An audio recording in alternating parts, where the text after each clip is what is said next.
वक्रतुण्डं महाकाय सूर्यकोटिसम्प्रभ निर्विघ्नं कुरु मे देव सर्वकार्येषु सर्वदा।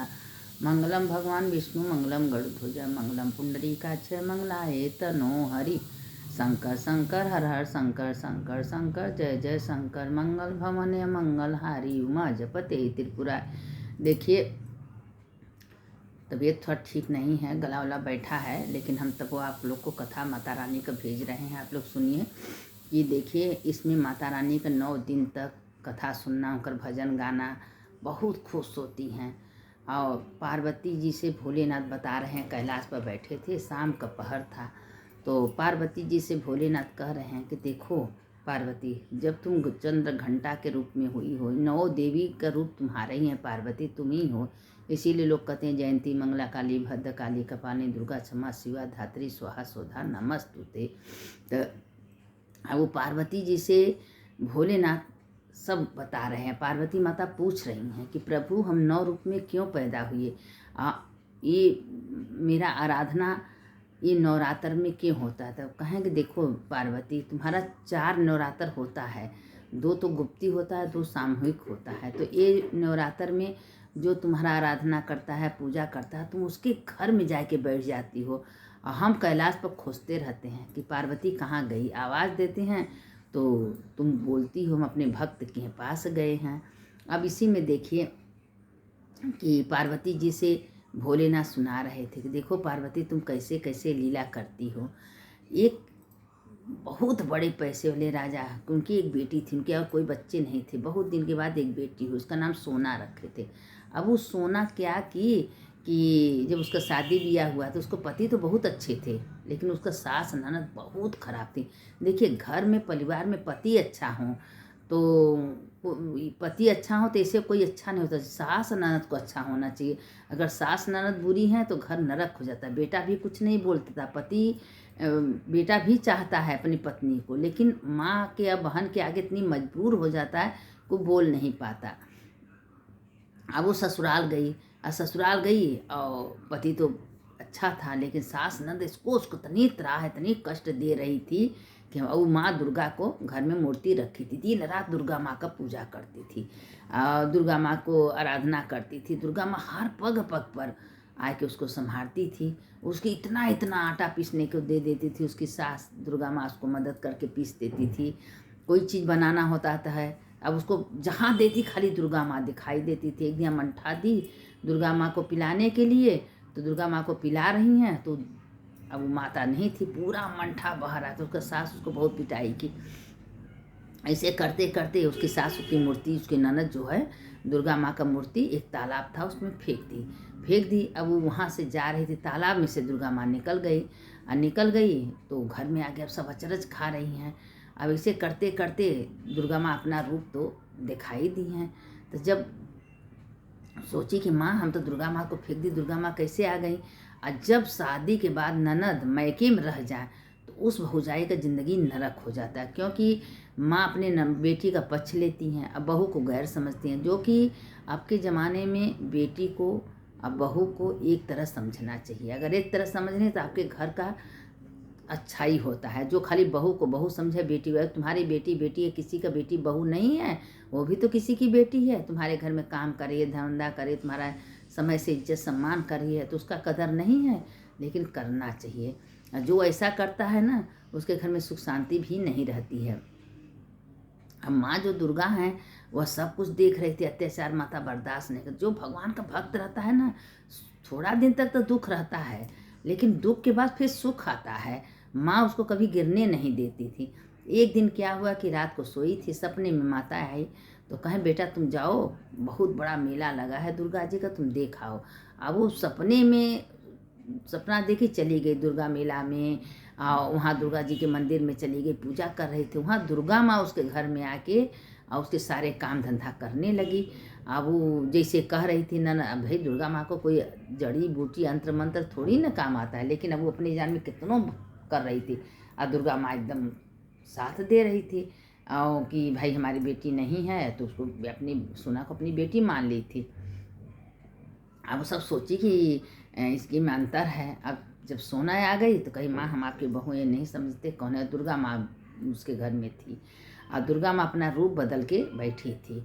तो एक दिन क्या हुआ कि अब वो सोना दुर्गा माँ का बचपन से बहुत आराधना करती थी, 9 दिन का व्रत करना, पूजा करना, माँ का चंद्र घंटा और ब्रह्मचारी शैलपुत्री सबका पूजन करती थी घर में बैठा के। उसके जो माँ बाप थे कहा हमारी बेटी इतनी अच्छी है कि सब, लेकिन जो बुरे लोग होते हैं वो कभी अच्छे नहीं होते, कभी सुधरते ही नहीं हैं। उनका अंदर का जो राक्षस है वो हमेशा कभी सुधरने नहीं देता है। अंत में एक दिन क्या हुआ कि हाथ पकड़ के अपने बहू को ले गई तालाब में ढकेलने के लिए, और अपनी जान में तो ढकेल भी दी थी, लेकिन दुर्गा माँ के बचा ली। तो सोची कि क्या करें कि ये अमर, अब बताइए किसी की बेटी है और तुम इतना कष्ट दे रही हो, ये नहीं सोचती हो कि कल दुर्गा माँ नाराज़ हो सकती है, देवी देवता का मूर्ति फेंकना या त्रास देना भगवान तो सब देखते हैं।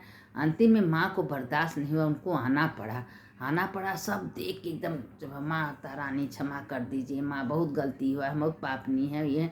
कहे तुम लोग इतना बड़ा पाप की हो, इतना बड़ा अन्याय की हो, तुम लोग का क्षमा पात्र नहीं है। लेकिन इतना रोने लगे। उसके दामाद अच्छे थे, ये सिर्फ उसकी ननद जो उसकी सास थी वही बहुत बुरी थी। लेकिन जब माँ उसको दंड देने लगी तब उसको समझ में, कहते हैं ना कि इतना अत्याचार मत करो कि माँ से बर्दाश्त न हो, उतने करो जितना माँ से बर्दाश्त हो। अंत में इतना बुरा कि माँ से बर्दाश्त नहीं हुआ, माँ को आना ही पड़ा। कहें कि हम इसको सोना को अपनी बेटी समझ ली, हमारी बेटी को कुछ कष्ट देगा हम बर्दाश्त नहीं करेंगे। अब उसकी सास माँ के पैर पर गिर के रोने लगी, अब हम कभी कष्ट नहीं देगी, मेरी बहू नहीं मेरी बेटी है। अपनी बेटी को डंडा से मार के उसको ससुराल भेज दी, आज तुम मेरे घर आना मत, अगर आओगी तो तुम्हारा हम कभी भी सम्मान नहीं करेंगे।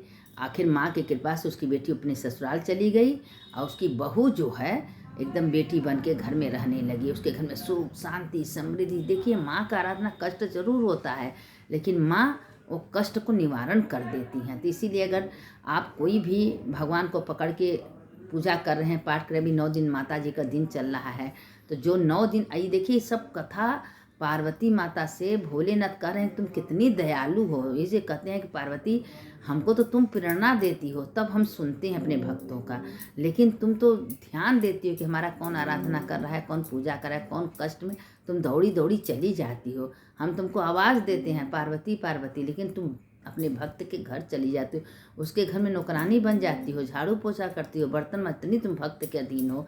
तो पार्वती माता कहें कि क्या माँ ऐसी होती हैं, तो वो जैसे उसका कल्याण की वैसे माता रानी सबका कल्याण करती हैं। तो इसीलिए इसमें देखिए 9 दिन चल रहा है माता रानी का, उनका आराधना करिए, उनका नाम लीजिए, कोई काम करिए, हे माता रानी आपकी कृपा से सारा काम हुआ। माँ भी खुश होती हैं, क्योंकि माँ हर औरत हर लड़की के अंदर माँ ही का वास है और वही आत्मा है। देखिए शरीर जाने वाला है। देखिए इसी पर शास्त्र गीता में लिखा है कि एक ब्राह्मण एक जंगल में जा रहा था, तो जंगल बहुत बड़ा महल था। वो महल में गया कि आज हम विश्राम कर लेंगे। तो तब से राजा आया तो कहे कि तुम कहाँ से आए हो। कहे हम सोचे कि भाई जंगल में कोई धर्मशाला है, रुचि कहे मेरा महल तुमको धर्मशाला नज़र आ रहा है। तो कहे कि क्यों।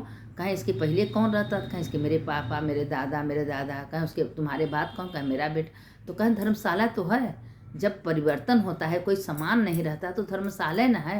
तो ये घर में हम लोग धर्मशाला है, आज आए हैं आज हैं कल नहीं रहेंगे। एक बार बताइए सच से कि कोई एक बार आत्मा निकल के चली जाती है, क्या कभी दोबारा आती है? नहीं ना आती है। तो ये शरीर में आत्मा रूपी परमात्मा भगवान विराजमान है। तो हम दुनिया में क्या करने आए हैं? बस भजन कीर्तन। अच्छा कुछ अपना मान के मत रखिए, पूरा भगवान का मान के रखिए। पति अपना नहीं, बेटा अपना नहीं, घर अपना नहीं, कुछ अपना नहीं, सब भगवान है। हमको रोल करने के लिए, इसे नाटक होता है ना, तो किसी को कुछ रोल मिलता है, किसी का कुछ रोल मिलता है, तो हम लोग रोल करने के लिए आए हैं, नाटक करने के लिए दुनिया में आए हैं। एक दिन सब कुछ छोड़ के जाना है।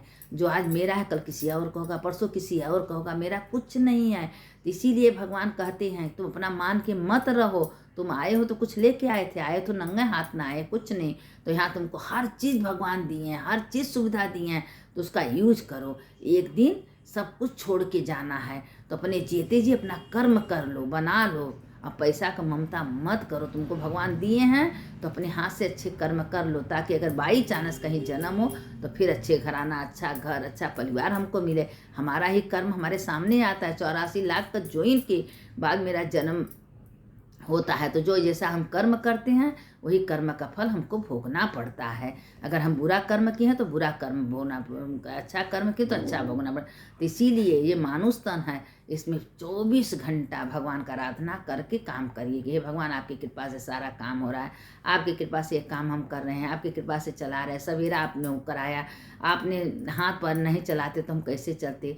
भगवान आपको बहुत बहुत धन्यवाद, आपने हमको हाथ पैर पैर कुछ का सलामत दी है। तो भगवान का आराधना करके करिए ना, जो ये करता है उसका भगवान सुनते हैं। देवी माँ जैसे उस सुना लड़की का सुने, उसके घर में सुख शांति हो, वैसे माता रानी सबका सुने। जो इस कथा कहता है उसका भी कल्याण हो, जो सुनाता है उसका भी कल्याण हो। आप लोग से बार बार कहते हैं सुनिए, जय माता जी लिखिए, हर हर महादेव लिखिए, लाइक करिए, सब्सक्राइब दूसरों को भेजिए, आपको अच्छी अच्छी कथा कहानी मिलता रहेगा। लेकिन पुण्य की भागी बनिए। देखिए जितना कथा बांटेंगी, लाइक करेंगे, सब्सक्राइब करेंगे, पहली बार है तो सब्सक्राइब करना चाहिए, तो पुण्य की भागी बनेंगे। इसीलिए बार बार आप लोग को कहते हैं कि कथा सुनना व्यर्थ नहीं होता है, तो इसलिए सुनिए, उसका फ़ायदा उठाइए। सुनने वाले की जय, सुनाने वाले की जय।